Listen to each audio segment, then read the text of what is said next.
Fraud is a massive problem, and yet because it doesn't bang or bleed, no one's doing anything about it. Yeah, it creates harm, massive harms, that people are not talking enough about. So I think communicating effectively about the nature and scale of this problem, appointing people who are accountable for doing something about it, is a massive thing that needs to be done around the world, and ensuring that there are enough resources to tackle this problem, particularly in the public sector.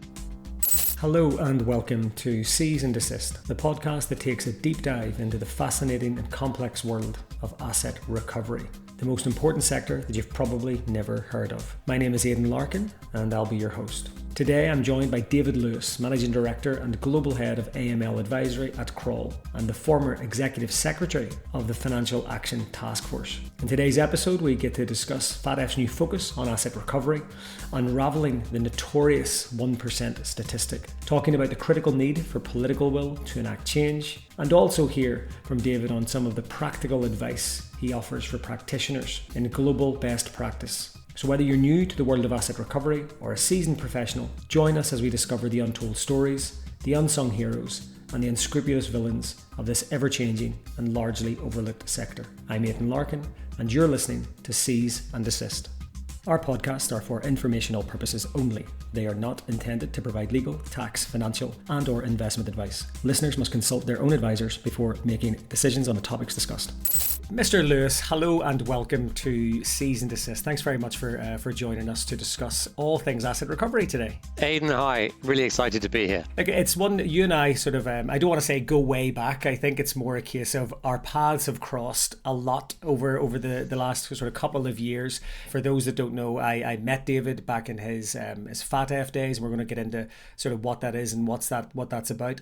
But I think it's fair to say now we're connected through RUSI together, and obviously you've also jumped to the dark side and joined the private sector as well, which we want to get into, and we'll talk about my favourite phrase, public and private sector partnerships, and also why I want to make that phrase redundant. I have a bit of a particular Room 101 gripe on that exact phrase, but I'll get into that. But I think that there's no better person to join us today to discuss this wonderful new focus on asset recovery that's going to be hopefully led from the top down. But before, I've got a lot of people pinging me who aren't normally in the FATF world or in the global sort of watchdog world, and people who are seized asset practitioners or asset recovery practitioners.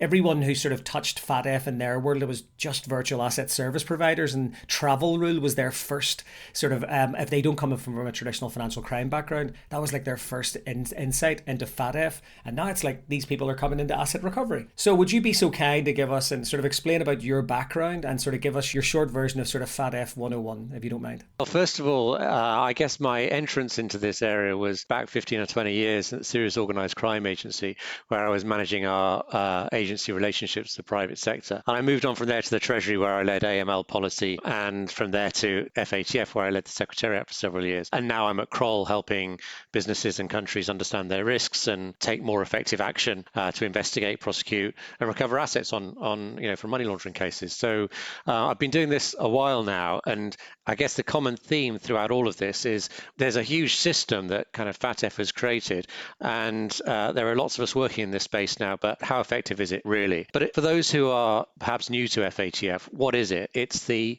global watchdog for tackling money laundering and terrorist financing. It was created by G8, I think, back in 1989. It wasn't the G7 then, to really follow the money behind drugs trafficking and the cartels. And then after 9/11, it took on a remit for following the money that was fueling terrorism. And today that's expanded further to the money that's financing the proliferation of weapons of mass destruction in places like Iran and North Korea. So it's quite a broad remit. It does three things. It researches how money is laundered and how terrorists raise and access funds. It sets global standards and best practices for countries and for businesses to mitigate those risks. And it evaluates countries against how they're doing, how well they're implementing those standards. And it does that by bringing together some 200 countries from around the world to be part of a collective endeavor to tackle money laundering and terrorist financing. So that's what FATF is today, and a bit about my background. I appreciate that. And I know that the first time we ever met, which was God, I think it was maybe 2018. I think I was at OECD for the first blockchain sort of policy summit that was held, and at this point we had just been involved in my old role in sort of seizing crypto assets, and that was this sort of first introduction where we people started to think about how can you seize virtual assets, and obviously the OECD and FATF and others were getting asked about standards. But I think for people's benefit, like to sort of to zoom out of that a little bit and realize that underneath sort of all of this asset recovery activity, which shuts down, sort of tries to shut down sort of money laundering, terrorist financing, and all of the atrocities you talked about. Underneath all of this, there is just motivated by crime methods. People are making money because they are involved in crime, and we hear this. Ensuring crime does not pay was one of the recent reports that came out, and it's a noble pursuit, but the reality of that is that crime does pay in a very significant and substantial way. And I would love to sort of for you to just give us your thoughts on this famous 1% stat. And I know the disclaimer we have is that this statistic originates off the back of a report from Europol. I know it's been updated over the years. Sir Rob Wainwright talked about it as well at Deloitte. This statistic that sort of suggests of all of the trillions in illicit financial flows, we're actually only recovering a tiny amount of that back. And now FATF have now said we've sort of put the world to rights on virtual asset service providers, and we've laid out sort of some good guidance, and there'll be lots of controversy about that guidance because that's a new threat that criminals are laundering, and they're using this new system. But we should also not forget that we've struggled with regular non-digital asset recovery for decades. And a big portion of that is how we deal with seized assets. And we all know the stories of a Lamborghini being seized from a criminal. Criminal gets prosecuted, but the car sits for years and years and years through all the appeals. And we can all agree what happens to the value of a car if it sits for 7 years. What's your view and your take? Because you've obviously heard this stat and been presented this stat countless times over the last 10 years. I'd love to hear your views on it. And are people getting it wrong? Is it hyperbole? Like, what is it? So, look, I think it serves a useful purpose, this stat, and I'm guilty of using it myself. If you want to show... I've made a career of it, David, so be ashamed. If we want to show that the system's not working as well as it could, then it's a great one. And the kind of context I use it in is, what is the size of the problem globally when you're looking at money laundering? It's anywhere from 800 billion to 6 trillion. The truth is no one knows. And then there are reports that look at the cost of compliance on businesses. And in Europe alone, 300 billion for financial institutions. If you look globally, you could probably make an argument that it was around 1 trillion for regulated businesses. So you've got a problem that maybe is up to 6 trillion a year, costing businesses maybe 1 trillion a year. And what do we get back from that? And how do we measure what we get back from that? And this is where it gets super difficult, because a lot of the measurement of the activity in this space is things like counting investigations or counting sanctions that regulators place on banks. But is that really a measure of effectiveness or not? And then we get down to, well, what is the point of this? Most crime is motivated by money. So are we being successful in taking that money away from criminals?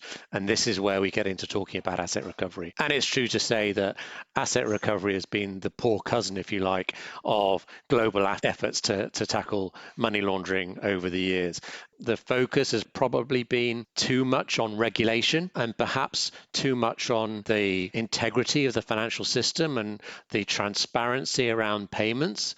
And so we've created a system where FATF and AML has become synonymous with what banks do on a day-to-day basis. AML, customer due diligence, record keeping, reporting suspicious transactions. And in the light of all this, we've kind of lost sight on the fact that it's not the banks that should be on the front line of fighting crime. It's the responsible authorities, the competent authorities, law enforcement, and so on. And there's been, I think, decades now of underinvestment in the public sector. And we've looked towards the private sector to fill the gap. And what that's led to is, I think, what's represented by this fraction of 1% figure. There aren't the investigations that there need to be. They're not leading to assets being recovered in anywhere near the values that they need to be in order to make a dent on the problem. And so you end up in a situation where you can quite easily say that the current system is failing because not enough assets are being recovered. The difficulty with this is in determining, well, what is the right number? If it's a fraction of 1% that's being recovered today, well, what are we aiming for? And the reality is, while there is crime, there will be money laundering, and you can't stop all money laundering without stopping all crime. And so I don't think we should be aiming for 100% asset recovery, but it's clear that we could be doing a lot better than we're currently doing. And if we invested more in parallel financial investigations and in following those through right the way to asset recovery, then we could be, denying criminals the profits of their crimes. And that's not really happening today. So I think all of that is behind the current FATF focus on improving asset recovery. And the Singaporean presidency of the FATF at the moment, as a result, just published the results of that and doing more. So I think it's really important. It needs to be done, but there's still a gap in understanding about what that means and how we get there. Yeah, it's a really good point, because I think that a couple of things I've noted down as you were chatting. I think that I agree with you there. We have lost sight, and certainly as someone that has worked in criminal investigation, has seized assets, managed assets, I'd never even heard of FATF. I wouldn't have even needed to look as a regular sort of law enforcement civil recovery practitioner. Hadn't even heard of FATF sort of pre-2018. It certainly wasn't something that I thought would be a standard bearer. And as you say, for me, it sort of accidentally fell into that sort of cliched view of it was for banks. And it was the standard a bank had to protect itself against being complicit with money laundering.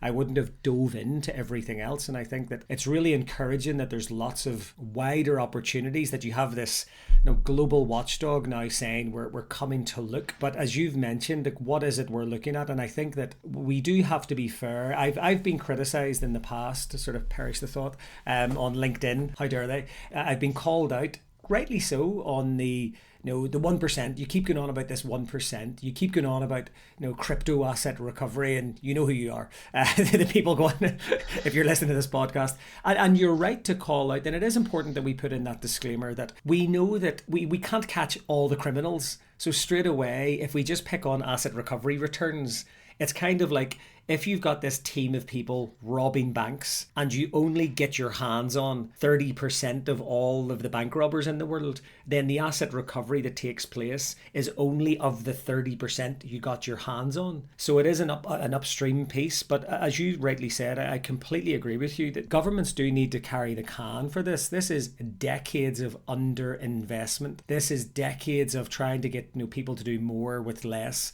And I think what's caught people unaware is this flip into fraud enabled by a combination of modern financial systems with a layer of digital assets, just a new layer of complexity that's just allowed it. Because remember, people keep thinking that it's just crypto exchanges. It's traditional financial systems that are being hijacked as the on and off ramps in crypto cases a lot. Like the amount of PayPal wallets, Revolut and credit cards that interact, for example. And I know those companies, and we'll talk in a little bit about the industry, is doing quite a good job. In my opinion, I think it deserves more credit than it probably gets, because it's easy for politicians to blame the exchanges and blame the banks and blame everybody else. But as I've now been in this world for a bit longer, I'm starting to see that, how many more SARS do the governments want? If you're not going to act on the 100,000 you've been sent, what difference would it make if you got 1 million? If you're not going to collaborate with sort of private sector agencies and big data exercises and profiling cases better, do you think, is it accountability? Is that what FATF can bring to the table with sort of asset recovery, like the dreaded grey list? But do you really think that'll frighten the big players? Are the US or the UK ever going to be grey listed no matter what they do? Author's note, my own personal opinion is the two biggest money laundering entities in the world, but we talk about offshore countries and we pick on the little guy quite often. And again, I'm an optimist on this. I'm very bullishly for it. I think it's wonderful.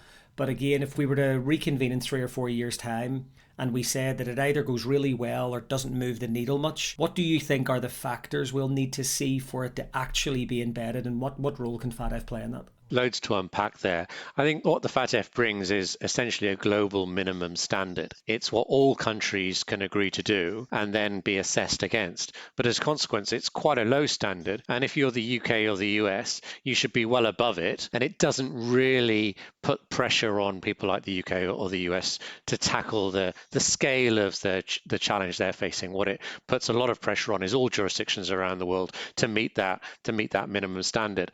And I think the trouble with that is the greatest opportunity for recovering proceeds is where those proceeds are, where they sit. And the reason why the UK, the US, London, New York are global centers of money laundering is because that's where most of the money is. So consequently, that's where most of the dirty money is as well. It naturally follows from that. So the greatest opportunity to do better may in fact be in those major economies, whereas the system, the FATF system, is designed on bringing everyone up around the world, 206 odd jurisdictions, to a minimum level. And so there's always going to, I think, be that challenge. And I think coupled with that also, when you look at, for example, a country like the UK, they might be quite good at getting so far, but not all the way. So you look at unpaid confiscation orders, for example. There's a big gap between a court ruling, these assets need to be seized and the value realized, and then that actually happening. And it can take years. And it means that by the time assets are actually, the value is realized from the recovery of assets, the value has dropped significantly. And what you're looking at is a huge difference. They could have been quite successful in getting those assets in the first place, but then there's a big difference between then and those assets being realized. And that's because of the way they're managed or not managed in the meantime. And you mentioned at the beginning, the stories of Ferraris and so on. I heard a story of I think it was a Lamborghini, perhaps in Estonia, where the allegedly criminal owner of this Lamborghini was insisting that the authorities treat the leather seats of this Lamborghini using camel sperm, which was costing them a fortune just to maintain the value of it while they were sitting on it. So I think there's a huge issue there around how do you realize the value of assets that are going through that process, and how do you do that quickly so you're not just sitting on these assets for years.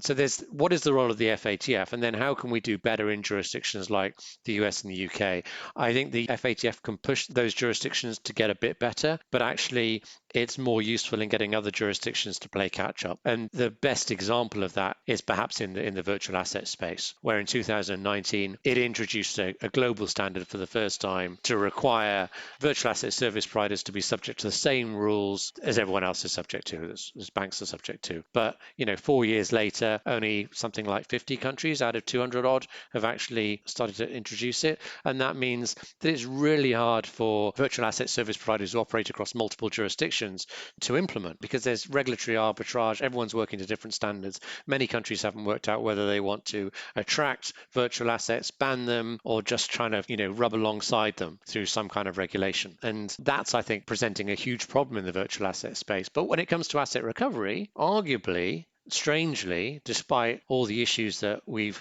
maybe the scaremongering there's been around virtual assets, we might be doing better on virtual assets asset recovery than we are in other spaces. We definitely are. It's not even for debate. We are to a factor of 5 to 1. We are seeing, I'm on record as saying, I think the Met Police in the UK had a single seizure that was worth more than the average UK proceeds of crime collections.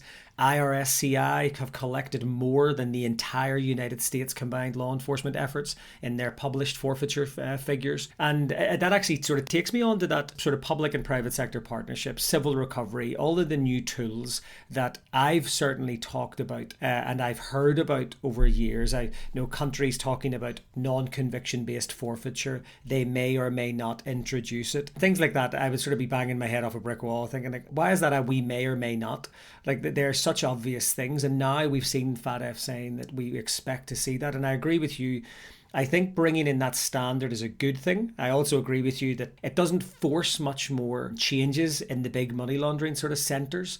But I do think that accountability and political will, and as you've mentioned, sometimes it's the reverse is causing change. I mean, there's only so many times a government will be sued over mishandling of seized assets that will actually trigger change. And there are some extinction level litigation cases coming for government agencies. If you seize a $100 million yacht and do not have a plan in place, there is no cheap resolution to that. That is going to be more than the worst litigation payouts you've ever had to do. We've seen some high high profile sort of cases involving SFO and others where there's been sort of payments had to go the other way. Do you think that if we have our magic wand, we know that we have this one thing that I want to zone in on, the non-payment of sort of confiscations? And for those that haven't sort of experienced it, you have been a drug dealer, you have laundered funds, you have been involved in some nefarious activity, government has locked you up, they figured out what that debt is, what financial debt they want to apply to you as a confiscation figure, because it's based on all of your illicit activity. And then again, it's like giving someone that court order and saying, right, David, you're going to jail and we're going to take, here's a £10 million confiscation order. Yeah. But what do we actually get back? And we're not recovering that. And I look at the private sector side of the house and I look at insolvency practitioners and I look at that and I see a sector that we just have to look at FTX and we look at the astonishing results of securing assets in the 12 months, billions of dollars of assets secured. Conviction, for me, is a great example of the interplay. Yes, it's been expensive, but if it's expensive and you're getting stuff back, do you want 90% of something or 100% of nothing? Do you think that the non-payment of confiscations, like in your opinion, I appreciate these are your opinions, not of your former or current employer, is civil recovery, a way? Like, why are we not just giving those cases out to the private sector? We do it every day with insolvency cases. Someone's made bankrupt, we appoint a trustee, they're regulated, they go and chase and enforce the court debt. A bailiff enforces a debt. Why are we so hesitant to give these cases across to regulated sectors and say, we're not getting anything, or if you can get it back for us, you get to keep 10, 15, whatever the percentage might be. Work on a contingency basis, take the risk yourself, but you'll not get sued and we'll give you some sort of cover. Why do you not think that's happening? First of all, I think it's a massive missed opportunity. Governments can't do this all by themselves. They're not resourced to, and they're never going to be resourced to do. It's only going to get worse. Yeah, it's only going to get worse. So why wouldn't you do it? Because as you said, you'll get something back for it. It's expensive, but actually it pays for itself multiple times over.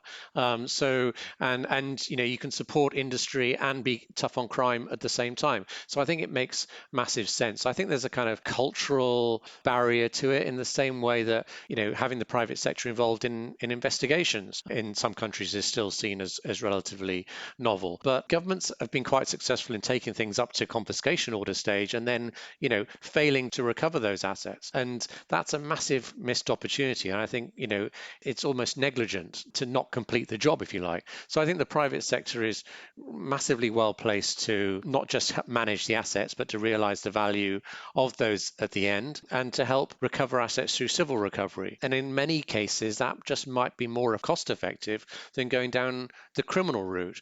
So I think we're not there yet, but we should be. I remember, I'll not name them because I would want their permission, but someone very senior in UNODC said that sadly, sort of globally, we forget that we're still governed by politically elected people. And no one wants, I'm currently the steward of a 10-year money laundering investigation. No, they want guns and drugs and headlines and stopping small boats. And that's the bit that gets you elected. That's what moves the needle. I even remember I was sitting at a Council of Europe event a couple of weeks ago. A wonderful case study. It's in the public domain from Kosovo, where they've secured a pure money laundering conviction. No underlying offence established, no predicate offence. Everyone knows what it is, but they didn't have to prove it. They got the money laundering conviction. But part of me sort of finds it almost absurd that those are standout cases. We have so much evidence that these are happening every day of the week in the UK and the US and across Europe. And I think that, just to be clear, I am criticising the government, for the record, and the last couple of governments in the UK for under-resourcement. Fraud is the number one crime type that affects people. 41% of all reported crimes is fraud, and we have 1% of policing sort of targeted to it. And people like Aaron West are flying the flag for pig butchering and targeting these cases, and there's just simply not enough resource. And the UK actually does deserve a lot of credit. The asset confiscation enforcement teams, the ACE teams, I had the pleasure of working alongside them in my last role, where these were the teams sent out with those unpaid orders, going to do in prison visits, and the results they had and the ROI for coming up with 8, 10, 20, 30 people across the UK targeted in these cases. They were bringing in something like 10x, 20x the headcount and the cost. But again, there has to be the political will to go after the big cases and governments to really resource it. And that's sort of why I'm not jumping up and down with excitement over the economic sort of crime bill and the big changes, because anyone who tracked it through the various sort of bureaucratic layers in the government would have seen that all the things that a lot of the Rusies, the worlds, the think tanks, the people were asking for were voted down. And what we've got is a bit of a watered down version. And I think we've seen this before with new proceeds of crime legislation a number of years ago, where we had anticipatory seizure powers, lots of political rhetoric about how we were going to do this, some wonderful operational results on the ground at the time. But then you find that they haven't enough resources to literally train people. There was a bottleneck at the training academy. So they literally couldn't train officers. Wonderful officers, good prosecutors, people willing to get stuck in, couldn't use it. I fear we could go down the same sort of rabbit hole. But on the sort of public-private piece around this, again, it's one of the bits that I am demented by, because as you've said, I remember when I was in HMRC, it's like there's one of the big four coming in with their their big expensive sort of day rate and hourly rate. We shouldn't use them. And then we sort of stand back and realize, but we're losing exponentially more money by not doing anything. And people need reminded that everything we have done in all the biggest cases in the world is public and private sector. We make forensic DNA. Like, none of these cases would be completed if they weren't using private sector tools. You and I were at the same event, I think, in Stratford last year, and the Commissioner of City London Police was saying, historically, if it doesn't bang or bleed, then the police are not interested. And that's the challenge facing economic crime generally, and tackling it. And I think it's also a massive missed opportunity for securing funding that should be going into healthcare and education. Reinvested in the community. There have been estimates of upwards of $500 billion annually lost in unpaid taxes because it's in black market, it's criminal finance. And so all that money is lost to citizens to pay for health and education and other really important things. So I think, this is massive. And, there was just recently a case that my colleagues in Kroll did for a financial intelligence unit where we investigated a bank and we froze, I think it's in excess of 2 billion euros now as a result of that. And that's 2 billion euros that's not going into financing further criminal activity and all the harm that causes. And that could be reinvesting the capital. Yeah, that could be money coming back into the country. And so governments, law enforcement agencies, and the FATF need to be thinking about this more strategically in terms of how do we get more money coming into the country to support the economy and to finance these essential public services, because ultimately that's what it'll do. And if you have to pay a bidding commission to get that money, then why wouldn't you do it? So I think it's just a new way of thinking, but it represents the biggest opportunity for a step forward that there exists today, in terms of getting the private sector involved in managing assets, recovering the value, and the whole investigation through to asset recovery piece, because the opportunities there are huge. And I use this example. I've often been quoted about talking about that crypto asset recovery has the blueprint, and I'm using the example that we have seen not a reliance on the private sector, a collaboration. If you ask, and they say it in the public domain all the time, if you listen to Jared Koopman or Jim Lee from IRS Criminal Investigation, they talk about the fact we take the best learnings from the private sector, we bring it in-house. We don't always rely on it. We use what we get as intelligence. We go away and verify it ourselves. But then we use the tools that they've developed because it's faster than trying to do it manually. So I do think there is an interesting sort of blueprint that people are sort of seeing what works. And I think the tough nut for FATF to crack will be, what does effectiveness look like? How do you measure that? And I do think that sort of accountability is one of the sort of key pieces.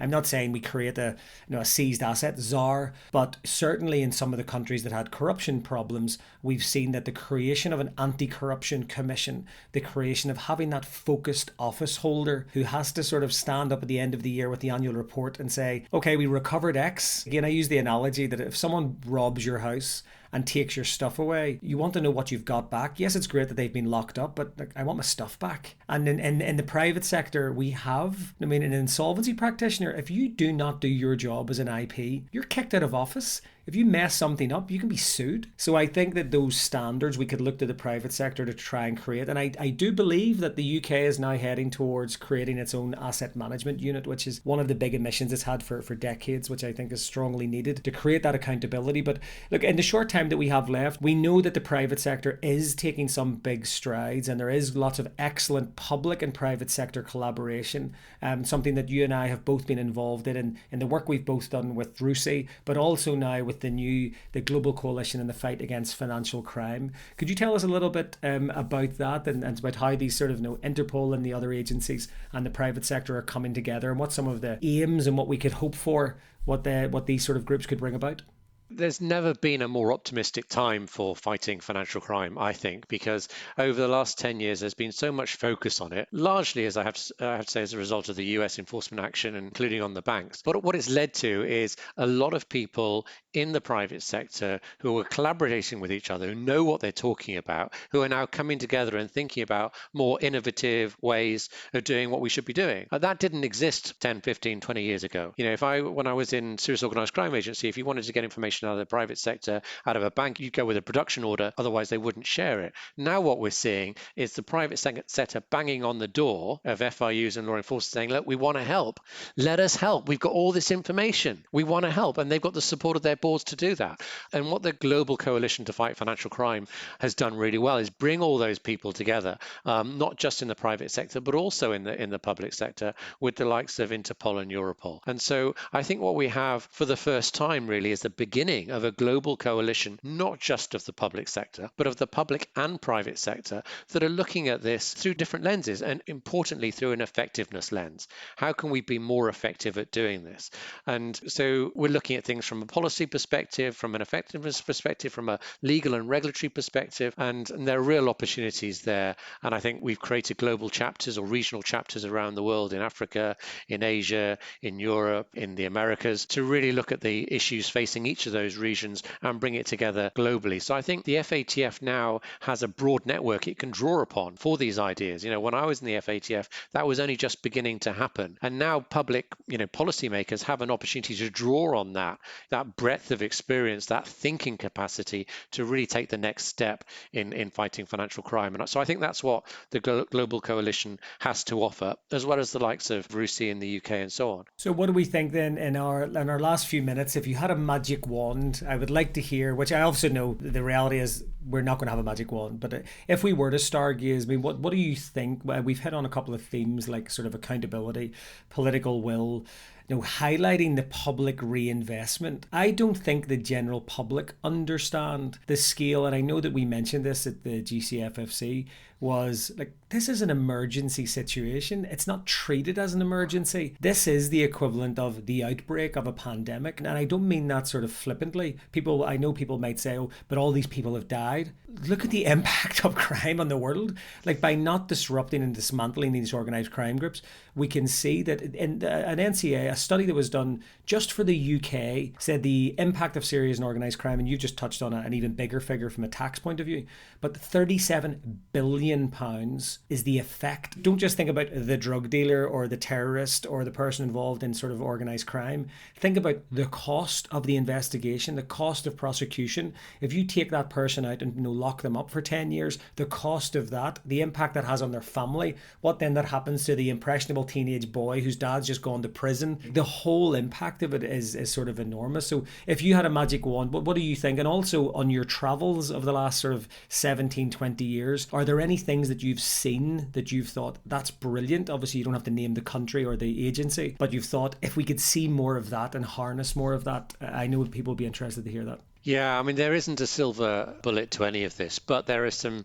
things that we should be doing, which I don't see enough. Political support's really important. You talked about having an asset recovery SAR. We need to have people who are at the right level of government, who have political weight, who are held accountable, either annually through an annual report process or through Parliament, who can communicate with the public about the impact of this in a way that is understandable to them, and who can be held accountable for the results of the activity that we put in, because as we've already discussed, the opportunities here to make a dent in the problem are huge. And so I think political will is a huge one. Prioritization is another one. What are we looking to achieve here? Are we just looking to maximize financial transparency, or are we looking at tackling drugs trafficking or people trafficking or fraud? What is the biggest problem? You talked about fraud being 40% of all crime, yet getting 1% of funding. Fraud is a massive problem, and yet because it doesn't bang or bleed, no one's doing anything about it. it. Yeah, it creates harm, massive harms, that people are not talking enough about. So I think communicating effectively about the nature and scale of this problem, appointing people who are accountable for doing something about it, is a massive thing that needs to be done around the world, and then ensuring that there are enough resources to tackle this problem, particularly in the public sector. And those resources can be paid for by this activity many times over. So see this as a self-financing thing and a way of promoting economic growth and ensuring that you have money in the public purse to pay for essential services. And that's how I approach this problem. And that's how I think